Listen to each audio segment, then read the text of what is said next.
In the year 1280, in the Spanish town of Guadalajara, a Jewish scholar named Moses de Leon began distributing fragments of a manuscript he claimed to have copied from an ancient Aramaic original. He said it had been written in the 2nd century by Rabbi Shimon bar Yochai, hiding from the Romans in a cave for 12 years with only the text of the Torah and, he would later say, the light that came through. The document was called the Zohar, in Hebrew, the Book of Splendor. What it described, in language deliberately obscure and deliberately encrypted, was a complete architecture of how reality operates. Not how God should be worshipped, how the universe is structured, how cause produces effect, how wealth flows and where it stalls, how a human life accumulates meaning or fails to. It was, in the plain language of today, an economic code, the oldest one in existence. And it was kept behind locked doors for 7 centuries because those who understood it believed, with genuine reason, that it was too easily misused by anyone who had not lived long enough to hold it carefully. You are living under this code right now, whether or not you know its name. You are running its laws the way a computer runs software, underneath everything, shaping every financial output, whether or not the screen ever shows what is running in the background. The only question is which of its 5 laws you are running at the highest volume, and whether you chose it deliberately or simply inherited it from someone who was afraid. Today we are going to meet all 5. We are going to name the code you have been running, and we are going to talk about what it costs to run the wrong law at the center of a financial life, and what it looks like to choose a different one. Before there was an economy, there was a law, and the Zohar wrote it down. The Zohar places one law beneath all the others, the floor without which nothing else stands. Every act sends a wave. Not some acts, every act. The stone in the water does not negotiate with the ripples. It drops, and the rings travel to the edge of whatever body of water it fell into, touching things the stone never saw and the person who dropped it never named. This is not poetry. It is the first law, cause and effect, operating at every scale, including and especially the financial one. The transaction ends. The wave continues. The business decision made in 2019 is still producing effects in your life today. The financial pattern absorbed from your parents is still producing effects in your children's lives, whether or not they have read a single page of the Zohar.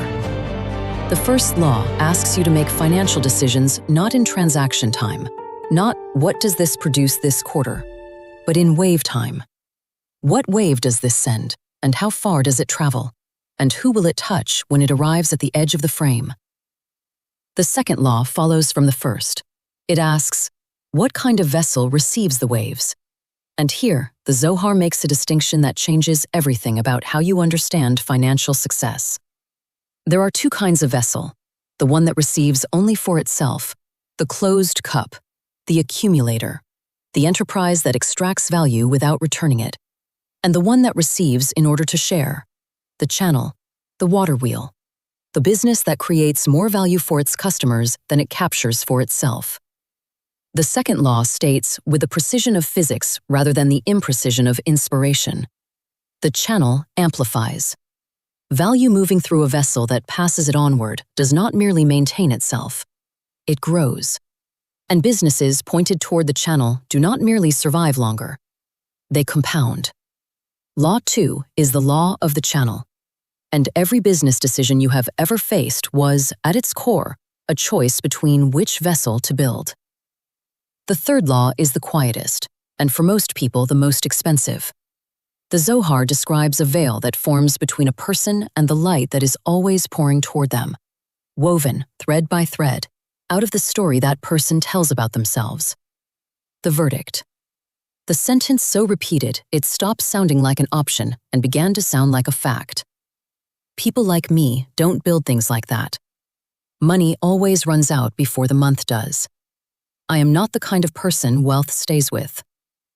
These are not analyses. They are laws, but self-authored ones, running at the deepest level of the financial system, below any budget or strategy you might place on top of them. Law 3 names the fog. It says, the sentence in the background is the code your financial life is running, and the code can be changed. What one hand wrote in a frightened year, another hand, older, wiser, with the full weight of your experience behind it, is fully entitled to revise. The fourth law is the one that tends to arrive last, because the first three have to be in place before a person can fully receive it. It states this: the sparks are lifted by the broken. The Zohar describes how, in the beginning, the vessels meant to hold the divine light shattered under its force, and the fragments fell into the world and became caught inside ordinary things, inside wounds, inside failures, inside the years that went wrong in ways that left a mark. And the fourth law holds that the person most qualified to lift a particular kind of spark is the one who has been broken in exactly the shape required to reach it. Your losses are not the proof that you were disqualified for the important work. They are the job description. The entrepreneur who builds what they needed to exist and found was missing is running Law 4. The counselor whose hardest decade became the qualification for their most meaningful work is running Law 4. The financial advisor who went bankrupt once and now teaches what the textbooks don't teach is running Law 4. You do not need to have been invulnerable. You need to have been broken in the right place. And the Zohar would look at every scar you have been ashamed of and say, that is the shape of the tool. The fifth law is the one the Zohar treats with the most patience, because it requires the most patience to understand at the level of the body rather than the mind. It is the law of deep time. Not clock time, not quarterly time, not the time frame of any financial report ever written. The kind of time in which small faithful acts, repeated in the right direction, do not merely accumulate, they transform. The compound is the fifth law in action. The Zohar understood compound growth as a spiritual principle long before finance had an equation for it. That the patient act, kept faithfully over a sufficient depth of time, produces outcomes that the original act gave no indication of producing. The staircase, knowledge, application, transformation, connection, is paid for in fifth law currency. You cannot hurry it. You cannot skip the middle. The only thing the fifth law accepts in payment is time kept in the right direction. And here, at last, your years become not the cost of the work, but the proof that you have already been making deposits. The compounding for you has already begun. So here is the question the 5 laws have been building toward. Which of them is running at the center of your financial life right now? Not which one you wish was running. Which one is actually producing the outputs you are living in today? A life dominated by the first law without the second is a life of immense energy spent sending waves that return empty because the cup cannot hold what the waves bring in. A life dominated by the third law, the verdict running underneath every strategy, is a life doing excellent work on top of a foundation that was cracked before the work began. A life that has not yet found the fourth law is a life that has not yet understood that the wound was the qualification, not the disqualification. And a life that has not surrendered to the fifth law is a life still trying to produce fourth stage results from first stage effort, still waiting for the line to bend without staying long enough for it to do so.